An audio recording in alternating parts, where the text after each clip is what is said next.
खुलुमबाय नोंथांमोनखौ आंनि blog market YouTube चेनेलाव बरायनानै लाग्रोनाय जाबाय। आं इंट्रोडक्शनखौ बारा गोबाव होला, डाइरेक्ट टू द पॉइंटआव थांसै। स' बिदिनो लोगोफोरा एसे माबा खालामबानो जाबाय, नायलांबानो जाबाय। माने आं दिनै मोनसे आसनिनि सोमोन्दै लानानै फैदों आरोना। माने बेयो जाहैबाय 2015 2015 1 जुलाइनिफ्राय बे मा होनो लन्च जादों आरो बे बुस्थुआ। दा बे आसनिनि मुङानो जाहैबाय PMKSY PMKSY प्रधानमंत्री कृषि सिंचाई योजना।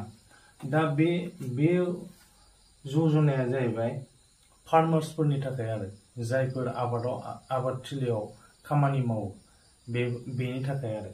दा बेनि गेजेरजों जों माखासे मेसिनारि बुस्थुफोरखौ साबसिडियाव मोननो हानाय जायो। आंबो एप्लाइ खालामनानै मोनखांबाय, दाखालिसो मोनदों। दा बे जाहैबाय अनलि माने दै जगायनाय आरो जोंनि हादराव दानि माने बुहुमावनो आरोना, माने ग्लबल वार्मिंनि थाखाय जेनेबा माखासे जाहोननि थाखाय आरोना मा होनोमोनलाय दैनि लेभेला गाहायाव थांगासिनो दङ। ओमफ्राय अखा हानाय बोथोरनि क्लाइमेट चेन्ज जाबाय, सिगांनि बायदि जेरेखम अखा हानांगौमोन बेफोरबायदि अखा हाला।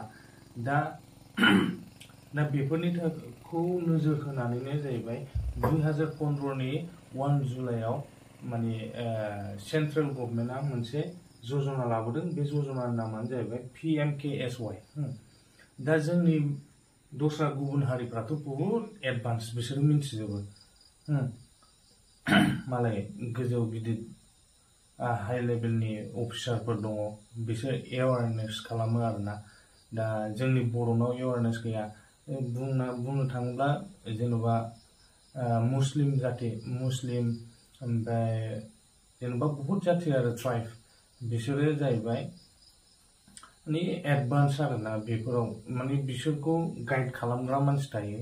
ओमफ्राय बे सरकारि योजना मा मोनो मा मोना बेफोरनि सोमोन्दै बिसोरनो माबा खालामो। जोंनि मानसियाथ' मा जेबो मिथिया। जोंनि मानसिया दिनै आयुष्माननि बेनिफिटखौ बहुत मानसिया मिथिया, आधार कार्डआ मानो नांगौ बेखौबो मिथिया। आरो जोंनि मानसिया NRCआवबो बहुत भुल खालामदों दङ आरो बहुत मानसिया NRC गैयै दङ। जोंनि हाखा, जों बेयावनो थागोन होननानै जोंनि बर' मानसिफ्रा दुगाजों थादों। दा मोनसे समाव बे जिनिसा ओरैबायदि माबा जाबोनो थांगासिनो दङ आरोना, जागोन बे मोनसे जिनिसाव प्रब्लेम फैगोन आरो।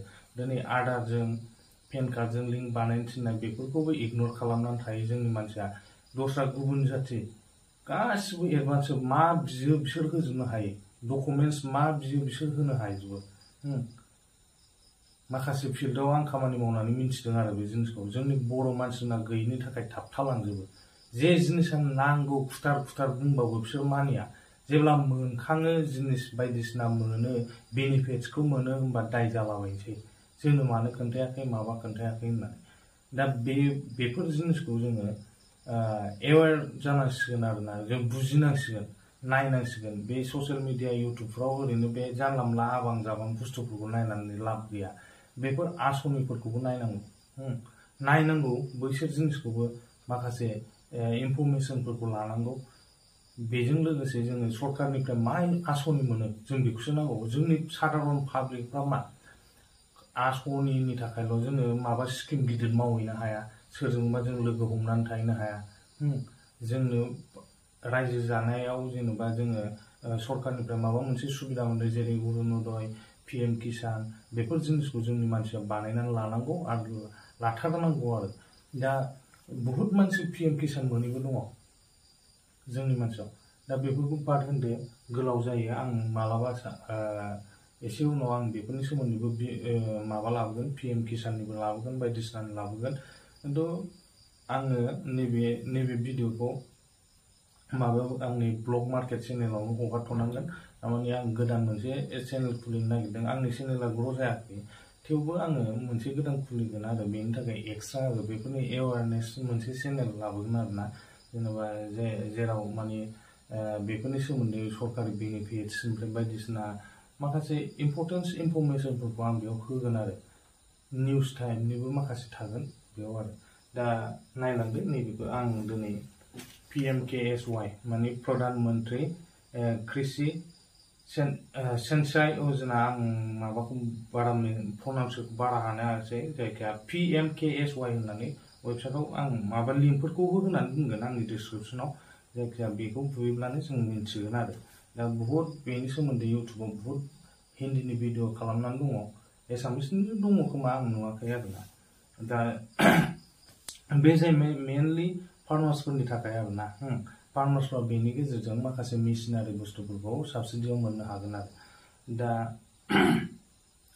बेयो जाहैबाय टटेलि अनलाइन आरोना अनलाइन खालामोदा जोंनि मानसिया जेनेबा आंनाव आं मोनसे नाम्बार होना होगोन बेयाव आंनाव खबर लानो हागोन माने नैबे उइकनि गेजेरावनो उइदिन दिनै खय तारिख जाखो दिनै 15 जाबाय दां 15 जुन 2024 दा बे 1 उइक बेनिफ्राय दिनैनि डेटनिफ्राय 1 उइकनि गेजेराव आङो बे लेखाखौ कालेक्ट खालामनानै आं सासे डिलारनो हैगोन आरोना जाय कन्ट्राक्ट लादों आरो बेखौ एरिया वाइज मोनो नालाय बिसोरो आंजों कन्टेक्ट दङ आं मोनखांबाय हिसाबै दा आं दस्राखौ मिथिया जायखिया एग्रिकालचार अफिसाव थांनानै खबर लायोब्ला दस्रा साइडनि मानसिया माबानो हागोन आरो आङो ओरै दतमा साइड जेनेबा दतमा टु सेरफांगुरि आं बेखौ कभार खालामनो हागोन आरो आं कन्टेक्ट नाम्बारखौ होनानै होगोन नोंसोर आंनाव कन्टेक्ट खालामबानो जाबाय ओमफ्राय दा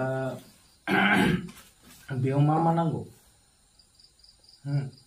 माने बेनि नैबे जजनानि मेन थांखियानो जाहैबाय आबादसालियाव दै जगायनाय आरो बेयाव जोङो माबा स्प्रिंकलार होननाय मोनसे स्प्रिंकलार मोनसे साहा बागानफ्राव नुवा होमबा दै सारनाय साहा बागानाव दै सारनाय ओमफ्राय पाइप बसायनाय आबादथिलियाव पाइप बसायनाय बेफोरखौ मोनगोन आरो ओमफ्राय दैया जाहाथे लस जाया बेनि थाखाय पिन पइन्ट जायगायाव दै खोख्लैनो थाखाय मोनसे पाइप मोनगोन आरो ओमफ्राय हन्डा मेसिन मोनगोन ओमफ्राय डिजेलनिबो मोनगोन थावनिबो मोनगोन इलेक्ट्रिकनि मोनगोन आरो बेफोर जिनिसा थागोन आरो दा बेयाव जोङो मोननो थाखाय मा माबा क्राइटेरिया नांगौ क्राइटेरिया जाहैबाय फार्स्ट अफ अल नोङो इन्डियानि स्टुडेन्ट जानांगोन ओमफ्राय नों एनि ट्राइब आरो नोङो एनि माबा ओबिसि एसटि बिदि खुनु खोथा गैया आरोना खालि इन्डियान सिटिजेन जानांगौ ओमफ्राय बेयाव नोंहा लेन्ड डकुमेन्ट्सआ क्लियार जानांगोन आरो लेन्ड डकुमेन्ट्स क्लियार जानांगोन बेनिफ्राय नोङो सोर बायदिया मोनगोन जेनेबा आबाद जाय मानसिया सोरनिबाखौ जेनेबा जोंनाव माबा आदि गायनाय होनो आदि गायनाय बा बन्दक लानानै गायनाय बिसोर मानसिफ्राबो जेनेबा गावबुराफोरनिफ्राय लेखा लानानै बेफोर जिनिसखौ मोननो हानायनि चान्स दङ आरोना खिन्थु आं बेबायदि आरो ओमफ्राय बेयाव जाहैबाय जों मा नांबावगौ लेन्ड डकुमेन्ट्सआथ' लेन्ड डकुमेन्ट्स नांखागोन ओमफ्राय सेल्फ हेल्प ग्रुपफ्राबो बेखौ मोननो हागोन एफपिसिआबो मोनगोन ओमफ्राय इन्डिभिजुवेलबो मोनगोन आरोना दा बेयाव आधार कार्ड नांगोन 2 कपि पासपर्ट फट' नांगोन आं डिसक्रिपसनाव होनानै दोनखाजोबगोन ओमफ्राय भटार कार्ड नांगोन बेंक पासबुक नांगोन मबाइल नाम्बार नांगोन दा बे आरो दा जोंनि आसाम स्टेटआव बेसेबां साबसिडि दङ जों बेखौ माने माने टाइमलि चेन्ज जायो नालाय बे जिनिसा दा बेखौ जों बुंथ'नो हाला जाहैबाय मथा मथि 50% बा 55% 60% 90%सिम मोननाय दङ आरोना साबसिडिया दा बे हिसाबै जोङो बुस्थुखौ जों मोननो हागोन आरो दा आं मा मेसिन मोनदों बेखौ आं भिडिअनि गेजेरजों खोन्थालांगोन नायबानो जाबाय नोंथांमोना आं बेबायदि मेसिनखौ मोनदों आरोना दा आं मोननायखायसो आं नोंसोरनो खोन्थानो रोंदों बुस्थुखौ जों मानसिफ्रा इगनर खालामना लायो खोन्थाबाबो दा मिन्थिबाबो बहुत मानसिया बेखौ मानो नांगौ माबा नांगौ जेब्ला नांगौ जागोन बेयो जाहैबाय 2026सिम बारायबावबाय नङा 24सिमल'मोन दा गोदान सरकारा मदिया थाफिनबाय गोजौआव दा बिथाङा बेखौ बारायनानै होबाय आरो जों माने जोंनि इन्डिया हादरानो जाहैबाय फार्मारनि सायाव डिपेन्ड जेनेबा जों मावनानै जाग्रा बे आरो मावनाय दांनायजों जायो आरो बांसिन एराउन्ड जेनेबा बांसिन पार्सेन्टेजनि मानसिया जोङो आबादनि सायाव सोनारनानै थायो आरोना दा आङो भिडिअ लाबोगासिनो दङ जेनेबा एफपिसिनि आन्दाराव एफआइजिफोर जोंनि मानसिया एवार नङा गोदोहाय बहुत एफपिसि दालांदों बेनि गेजेराव एफआइजि दालांदों बिसोरो माने माखासे खामानिखौ मोजां मावलाङाखै। दा जोंनि बिटिआर गभर्नमेन्टआ बेखौ इनिसियेटिभ लादों। दा नोंथांमोना जोङो माने एफपिसिनि आन्दाराव एफआइजि दायोब्ला नोंथांमोना निस्सय हाबनानै था, माने बेयाव प्रफिट दं आरो।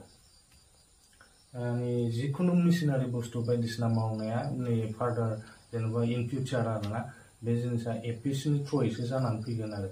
माइ जोलै, बेसर जोलै जिखुनु फैया मानो बेयो जाहैबाय एफपिसिनि थ्रुयैसो एफआइजिनो राननानै होगोन आरो। दा बेनि कनसेप्टखौ नोंसोर मोजाङै मिथियाखै, आंबो कनसेप्टखौ मोजाङै क्लियार लानानै आङो नोंसोरनो सानसे भिडिअ बानायनानै हगारगोन। टाइम मोनोब्ला, टाइम समजों गोरोबोब्ला आं निस्सय नाजाथारगोन आं बे भिडिअखौ लाबोनो थाखाय। दा दिनैनि भिडिअआ एसेखिनिसै। नोंथांमोना नैबे स्क्रिनाव कन्टेक्ट नाम्बार होनाय दङ, नोंथाङा आंखौ माने मेसेज खालामग्रोनो हागोन। आफ्टार मेसेज आं नोंसोरनो कल खालामफिनगोन आरो। अके, थेंक इउ, गोजोननाय थाबाय। अन्नानै आंनि इउटुब चेनेलखौ साबस्क्राइब खालाम, लोगोसे बेल आइकनखौ थुनानै ला, जाहाथे गोदान इनफरमेसनफोरा नोंनाव हाबफैयो। ओमफ्राय कमेन्ट हरनो दाबाव आरोना, जाहाथे आं इमप्रुभ खालामनो हायो आरोना। आंखौ नोंसोरनि लाइक शेयार खालामनायावबो आंहा माने मोनसे मटिभेसन मोनो आरोना। जेनेबा आङो आं भिडिअ बानायजादों, नायजादों, अनसायजादों होननानै आं मोनसे मोजां फिल मोननो हायो आरोना। जायखिजाया आं बेखौनो बुंनानै दिनैनि भिडिअखौ एसेबां फोजोबनाय जाबाय। खुलुमबाय।